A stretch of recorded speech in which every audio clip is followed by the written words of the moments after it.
Video के through और PDF के थ्रू हम लोग MySQL के सारे कमांड्स को पढ़ चुके हैं। अब हम लोग उसको प्रैक्टिकल कैसे करते हैं MySQL में, वो सारा कुछ अब हम लोग यहाँ पे प्रैक्टिकली करके देखेंगे। तो आपके पास एंड्रॉयड फ़ोन है तो उसमें आप कर सकते हैं, आपके पास लैपटॉप है, डेस्कटॉप है, तो आप उसमें MySQL को इंस्टॉल करके कर सकते हैं।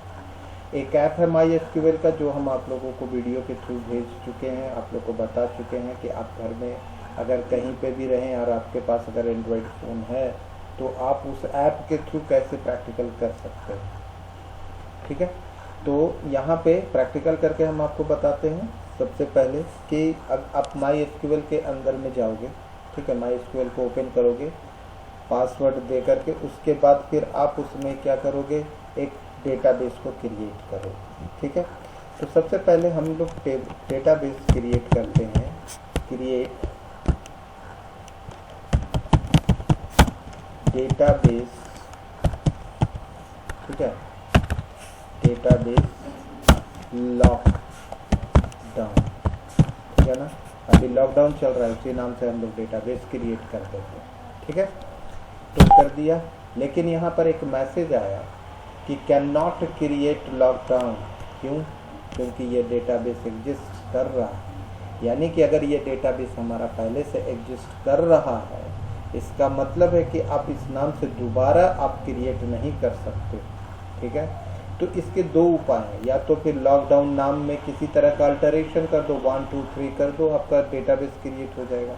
नहीं तो आप इसका ड्रॉप करो इसको, अगर आपको इसका रिक्वायरमेंट नहीं है तो आप इसको ड्रॉप करो और फिर से एक नया डेटाबेस आप क्रिएट कर उसी नाम से। तो हम लोग क्या करेंगे, हम कर रहे हैं ड्रॉप, ठीक है ना, ड्रॉप डेटाबेस लॉकडाउन, ठीक है ना। यहाँ से ये ड्रॉप कर दिया, देखो यहाँ पे क्या लिखा, query okay, 1 row affected, 0.35 second. इस लाइन का मतलब ये हुआ कि क्वेरी मेरा सही है, क्वेरी ओके हो गया, 1 row affected, that is the effect on MySQL, ठीक है, कि उसका 1 रो इफेक्ट हुआ, सक्सेसफुली मेरा रन किया। 0.35 सेकेंड मीन्स कि इसका जो एग्जीक्यूशन टाइम है वो हमारा 0.35 सेकेंड हुआ। ठीक है, नेक्स्ट, अब हम लोग इसी नाम से क्रिएट कर सकते हैं, है ना, क्रिएट डेटाबेस लॉकडाउन, ठीक है ना। तो इसी नाम से अब क्रिएट हो सकता है, क्योंकि क्या एरर दे रहा है, you have error in MySQL syntax, check the manual. अब देखो इसमें क्या एरर है, क्रिएट स्पेलिंग ठीक है, डेटाबेस का स्पेलिंग गलत है। देखो स्पेलिंग सब कुछ सही सही होना चाहिए, है ना, अगर कहीं पे स्पेलिंग मिस्टेक होगा तो फिर आपका वो कमांड एग्जीक्यूट नहीं होगा और आपको एरर मैसेज देगा। ठीक है, तो ये देखिए यहाँ पे फिर से उसी कमांड को हम रन करा दिए थे, अब हो गया ठीक, डेटाबेस स्पेलिंग ठीक हो गया, तो हमारा ये कमांड एग्जीक्यूट कर गया, 1 रो अफेक्टेड, 0.00 सेकेंड, ये आपको दे दिया। ठीक है, तो स्पेलिंग मिस्टेक होगा, सिंटैक्स गलत होगा, तो आपको वहाँ पे एरर मैसेज देगा। आप मैनुअली उसको चेक करो, मैनुअली चेक करने का मतलब ये हो गया कि हर एक जो भी कमांड आप दिए हो उसका एक एक लाइन करके आप उसको चेक करो कि कहाँ पे क्या एरर आ रहा है, क्यों नहीं वो काम कर रहा है। ठीक है ना, तो आपको पकड़ में आ जाएगा जो सिंटैक्स हम बताए हैं और जो सिंटैक्स आपको किताब में मिलेगा उसके अकॉर्डिंगली अगर मैच कर रहा है तो आपका कमांड एग्जीक्यूट होगा ही। ठीक है ना, अब नेक्स्ट है कि ये जो डेटाबेस क्रिएट हुआ है उसमें और भी MySQL में डेटाबेस होगा, उन सभी डेटाबेस को हम लिस्ट आउट करना चाहते हैं, तो हम लोग लिखेंगे सो डेटाबेस, ठीक है ना, सो डेटाबेस। तो इसके अंदर MySQL के अंदर में जिस पासवर्ड के थ्रू आप उसमें एंट्री किए हैं उसमें कौन कौन सा डेटाबेस है, तो आपका देखो वो सारा लिस्ट आउट कर दिया। अब क्या है कि हमको जिस डेटाबेस में काम करना है उस डेटाबेस को ओपन करेंगे। यहाँ पे कमांड क्या देंगे, किसी भी डेटाबेस को ओपन करने के लिए या फिर उस डेटाबेस में जाने के लिए हम लोग यूज डेटाबेस का नाम लॉग डाउन दे देंगे। हो गया। डेटाबेस चेंज का मतलब क्या हो गया कि अब आप इस डेटाबेस के अंदर चले गए। ठीक है। अब नेक्स्ट हम लोग क्या करेंगे कि इसके अंदर जब डेटाबेस हमारा क्रिएट हो गया है तो हम इस डेटाबेस में टेबल को क्रिएट करेंगे। ठीक है।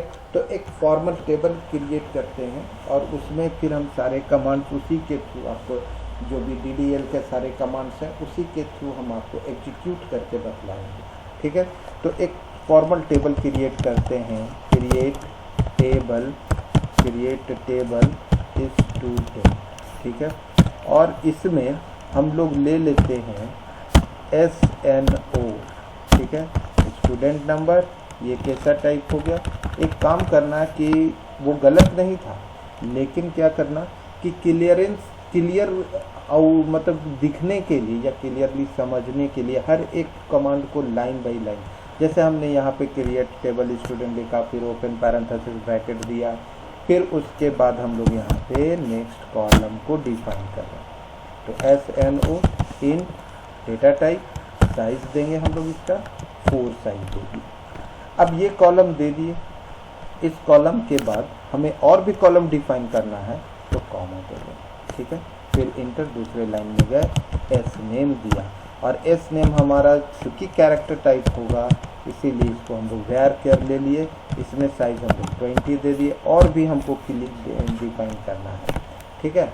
तो इसमें हम लोग ले लेते हैं जेंडर, CENDER जेंडर। इसका टाइप हम लोग कैसा ले लिए, कैरेक्टर। इसका साइज ले लिए 1, कॉमा दे लिए। ठीक है। नेक्स्ट में हम लोग इसको क्या करेंगे, जेंडर हो गया। उसके बाद हम लोग इसमें एक और कॉलम ले लेते हैं C। ठीक है।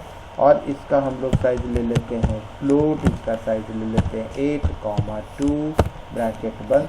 अब ये हमारा लास्ट कॉलम, तो इसके बाद फिर हम लोग कॉमा नहीं देंगे, है ना, क्योंकि लास्ट कॉलम के बाद कॉमा एक्सेप्ट नहीं करेगा, क्योंकि उसके बाद कोई कॉलम है नहीं। तो वो कॉलम जब है नहीं तो फिर सेपरेटर देने का ज़रूरत नहीं है। एंड फिर क्लोज पैरेंथेसिस दे करके सेमी कॉलन, उसके बाद फिर यहाँ पे इंटर प्रेस कर देंगे, हमारा ये क्वेरी एग्जीक्यूट कर जाएगा। और ये सारे कमांड्स को एग्जीक्यूट होने में 0.24 सेकेंड लग गया। ठीक है ना। अब नेक्स्ट है, अब हम लोग इसमें कुछ अल्टरेशन करें। जैसे कि पहले हम क्या बताए थे, कोई कॉलम को ऐड करना। तो हम इसमें एक कॉलम ऐड करेंगे तो इसमें क्या देंगे, अल्टर कमांड। तो अल्टर टेबल, टेबल का नाम स्टूडेंट, है ना, टेबल का नाम स्टूडेंट। यहाँ पर लिखेंगे ऐड कॉलम, और कॉलम ले लेते हैं एड्रेस। ठीक है। कॉलम ले लिया, एड्रेस, और इसका डेटा टाइप हम लोग डिफाइन करेंगे। ठीक है। क्या, वैर केयर। ठीक है। वैर केयर ले लिए, साइज ले लिए हम लोग इसमें 25 और इसमें कॉलम। अब ये जो टेबल में जो हम लोग कॉलम को ऐड किए, है ना, ये कॉलम उसमें ऐड हुआ या नहीं, इसको देखने के लिए आप कमांड लगाओगे DESC and you will get the structure of the student। ठीक है। इन द स्ट्रक्चर फील्ड कौन कौन सा है, टाइप कौन कौन सा है, नल वैल्यू क्या है या नहीं। तो ये सारा यस दिखला रहा है, इसका मतलब है कि सभी नल है, क्योंकि हमने कोई कांस्टेंट लगाया ही नहीं है इसीलिए, और डिफ़ॉल्ट कोई वैल्यू हमने डिफाइन किया नहीं। ठीक है। तो हमारा एक कॉलम भी ऐड हो गया। अब हम इस कॉलम का नाम चेंज करेंगे। पहले इसमें नाम चेंज करेंगे तो फिर से अल्टर कमांड। ठीक है ना, अल्टर टेबल का नाम। ठीक है। उसके बाद हम लोग इसका नाम चेंज करने जा रहे हैं तो कमांड होगा चेंज। ठीक है। अल्टर टेबल स्टूडेंट चेंज, क्या, किसको कर रहे हैं, एड्रेस। ठीक है। एड्रेस और होम अंडरस्कोर एड्रेस। ठीक है। और यहाँ पर हम लोग डेटा टाइप भी डिफाइन कर देंगे। डेटा टाइप यहाँ पे जैसे ही 25 हो जाएगा, ये बंद कर दिया, सेमी कॉलम, और ये यानी ये कमांड भी हमारा एग्जीक्यूट हुआ successfully. Query okay, 0 row affected, record 0, duplicate 0, warning 0 means कि कोई रिकॉर्ड नहीं, कोई डुप्लीकेशन नहीं, 0 हो गया वार्निंग। ठीक है, अब हम लोग इसको फिर से देखना चाहते हैं कि क्या वो जो नाम है कॉलम का एड्रेस वह होम एड्रेस में कन्वर्ट हुआ कि नहीं, चेंज हुआ कि नहीं। वापस फिर से हम लोग वही कमांड देंगे, DESC command semicolon, and you will get the changed name of that column. ठीक है, होम एड्रेस। ठीक है, अब देखो इसमें हमको लग रहा है कि 25 इसका जो साइज है, हम इसको साइज को इंक्रीज करना चाहते हैं। Again we have to use the command alter command, and in the alter command we have to use modify। ठीक है, मॉडिफाई किसको, तो एड्रेस, होम एड्रेस को ये तो चेंज किया था, होम एड्रेस, और इसमें फिर वेयर केयर लगा दिए, और वेयर केयर का क्या साइज दे दिए यहाँ पे मॉडिफाई करके 30 कर। ठीक है, और इंटर हो गया, तो ये भी मॉडिफाई हो गया। अब हुआ कि नहीं ये देखने के लिए वापस फिर से आप DSC करो स्टूडेंट। वैसे आपको तो यहीं पे मैसेज मिल जा रहा है कि आपका क्वेरी ओके है, इसका मतलब है कि वो कमांड एग्जीक्यूट सक्सेसफुली हुआ है, यानी वो कमांड काम किया है। ठीक है ना, तो S number, DS name, gender, fee, home address, these all are the columns of table students. ठीक है, अब हम लोग चाहते हैं कि होम एड्रेस जो मेरा कॉलम है उसको हम लोग रिमूव कर दें। तो उसको रिमूव करने के लिए वापस हम लोग अल्टर कमांड में जाएंगे, यहाँ पे क्या लिखेंगे, यहाँ पे हम लोग लिखेंगे ड्रॉप कॉलम। ठीक है ना, ड्रॉप कॉलम। ठीक है, ड्रॉप कॉलम, कॉलम कौन सा, तो होम अंडरस्कोर एड्रेस। ठीक है, होम अंडरस्कोर एड्रेस, और इसमें सेमीकोलन दे देंगे, ये कॉलम हमारा रिमूव हो गया। अब इस चीज़ को देखेंगे कि वो हुआ या नहीं, उसके लिए हम लोग फिर से वापस DESC स्टूडेंट लिखेंगे, एंड स्पेलिंग मिस्टेक हो गया है ना, तो स्पेलिंग ठीक कर लेंगे स्टूडेंट, एंड देन, और आप देखो जब हम लोग डिस्क्रिप्शन देखा तो देखा कि होम एड्रेस नहीं है, इसका मतलब हमारा ये। तो DDL का अल्टर कमांड, और अल्टर कमांड में हम लोग कॉलम को ऐड किया, कॉलम को मॉडिफाई किया, कॉलम के नाम को चेंज किया, ये सारे कमांड्स हम आप लोगों को बता दिया। ठीक है, अब नेक्स्ट हम इसमें कुछ कंडीशन लगाएंगे, दैट इज द कांस्टेंट, और जब हम लोग कांस्टेंट लगाएंगे तो उसके लिए वापस हम लोग अल्टर कमांड का ही इस्तेमाल करते हैं। अल्टर टेबल किसको, तो स्टूडेंट को। ठीक है, क्या करना है, तो कांस्टेंट ऐड करना, तो add constant, TRAINT, add constant. क्या, तो हम एक नाम देते हैं SPK। ठीक है, और कौन सा कांस्टेंट लगाएंगे, तो प्राइमरी की। ठीक है, कौन से कॉलम पे, तो SNO पे। ठीक है, अंदर हो गया, ये आपका काम किया। कैसे देखेंगे, कैसे समझेंगे, तो DSC स्टूडेंट लिखेंगे, and you will get the output. देखो की में प्राइमरी लिखा, इसका मतलब नल भी वहाँ पे नो हो गया, इसका मतलब ये हो गया कि आपका प्राइमरी की उसमें काम कर रहा है, उसका नल नो है, मतलब क्या है कि वो खाली नहीं रहेगा, उसमें वैल्यू होना ही होना है। और की हम लोगों ने क्या दिया, प्राइमरी की। अब देखो जेंडर में हमको लगाना है क्या, जेंडर में लगाना है डिफॉल्ट, तो उसके लिए वापस फिर से हम लोग अल्टर कमांड जाएंगे, अल्टर टेबल का नाम स्टूडेंट। ठीक है, टेबल का नाम स्टूडेंट, और यहाँ पे इस वक्त हम लोग लगा देंगे मॉडिफाई। ठीक है ना, मॉडिफाई किसको कर रहे हैं, जेंडर को। ठीक है, मॉडिफाई जेंडर कैरेक्टर, और इसमें साइज दे देंगे 1, और यहाँ पे हो जाएगा default, FULT, default single quote में, चुकी ये कैरेक्टर वैल्यू है। अब ये आपका ये हो गया। फिर वापस देखने के लिए हम लोग क्या करेंगे, DSC स्टूडेंट करके देख लेना, तो तो आपको पता चल जाएगा, ठीक है ना। देखो डिफ़ॉल्ट में m दे रहा है ना। आप इसको खाली भी छोड़ सकते हो, लेकिन खाली छोड़ोगे तो वो m का वैल्यू ले लेगा। अब जब इंसर्ट करोगे जो वैल्यू वो वैल्यू लेगा, और नहीं तो फिर m ले लेगा, ठीक है। तो इस तरह से हम लोग दो कांस्टेंट, एक कांस्टेंट जो अभी हमने बताया ऐड कांस्टेंट है sp के प्राइमरी की, अब हम इसको हटाना चाहते हैं, ठीक है ना। तो इसके हटाने के लिए वापस आप अल्टर कमांड पे जाओगे, अल्टर टेबल, टेबल का नाम स्टूडेंट, ठीक है, स्टूडेंट, और यहाँ पे आप करोगे क्या, ड्रॉप, ठीक है। ड्रॉप क्या, drop constant, TRAINT, drop constant किसको, तो आप यहाँ पे SP के भी लिख सकते हो, या फिर आप उस प्राइमरी की डायरेक्टली लिख सकते हो, ठीक है। तो यहाँ पे लिख रहा है you have an error message, check the manual, कुछ गड़बड़ हुआ है।